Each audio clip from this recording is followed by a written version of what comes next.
Hey, how's it going today? It's Ian. Just got back from a run. It's finally starting to get sunny here in my part of the world. Makes me excited.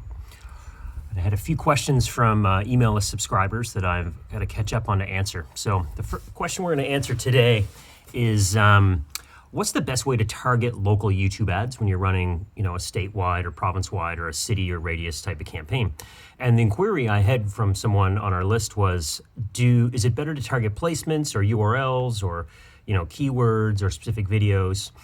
And my answer to that is none of those, right? And the reason is because most of these smaller placements, while extremely targeted, like if you wanted to run an ad for like a weight loss supplement, then targeting all the different weight loss or exercise or workout or diet type videos would be kick ass, obviously, right?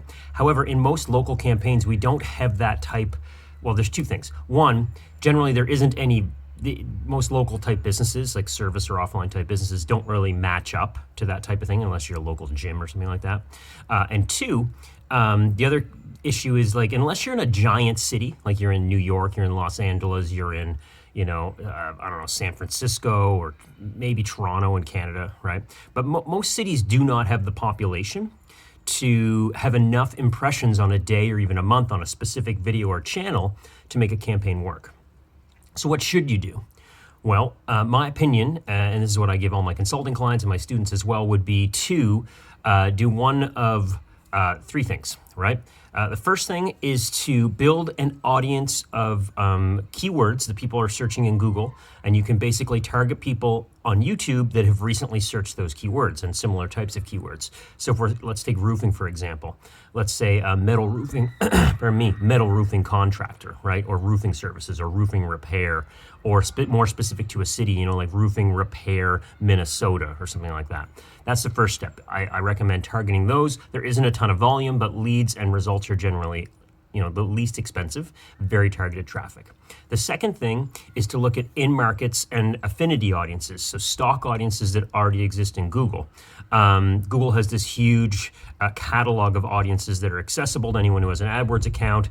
They have things, an in-market audience is basically a group of people that have been found to be looking for some type of service or product in the last 14 to 21 days. So they've got lots of these for home service, automotive, financial services, things like these. Those can work well.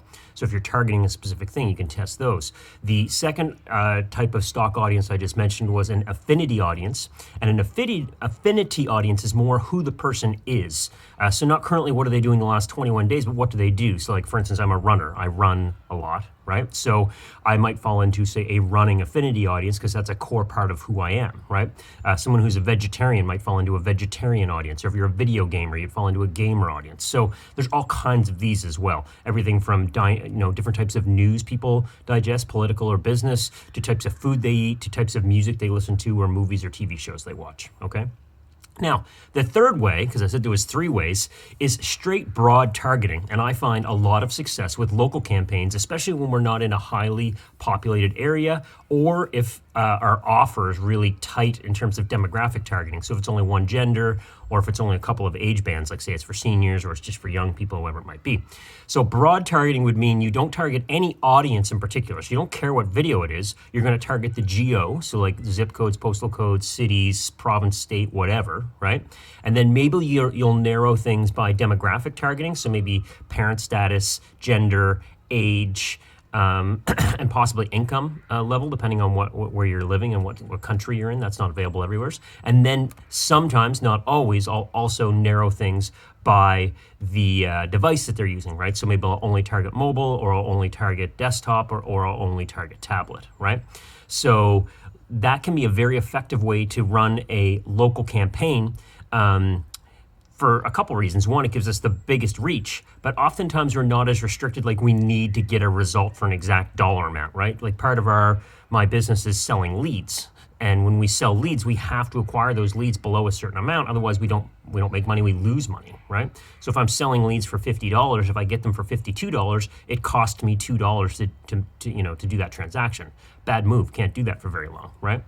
But when I'm, say, generating leads for a HVAC contractor in Boston, they just want good leads, they've got a lot more leeway, we'll say, in terms of what their acceptable cost per lead is. So, you know, if one day it's $42, the next day it's 68, and one day it's like 37, then it's 54, they're okay with that. They're trying to get, say, 100 leads a month so they can sell new furnaces and AC systems and things like this. So broad can do that quite well. It usually starts high, but eventually if you let it run, it will really dial itself in a local geo. It can be dangerous to do in a brand new account, because it doesn't have a lot of data, but in an account that's had some search ads run or other types of lead campaigns run, it can be very effective. So to recap, how would we target a local YouTube campaign?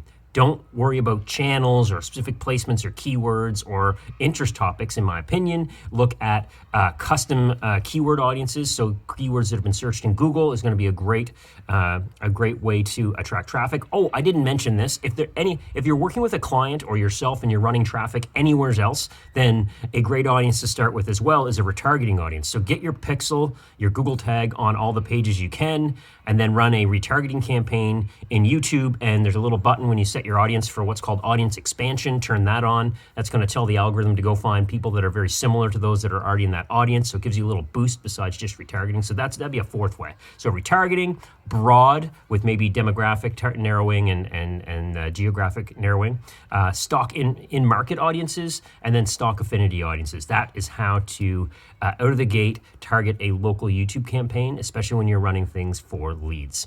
So thanks for watching this video. Hope you got some good value out of this. You can hit subscribe below this, and if you'd like to get more tips like this and more information on how to run local YouTube campaigns, click the link in the description and sign up for my YouTube newsletter list, where I send out these videos every few days as I do them. So thanks for watching and have a great day.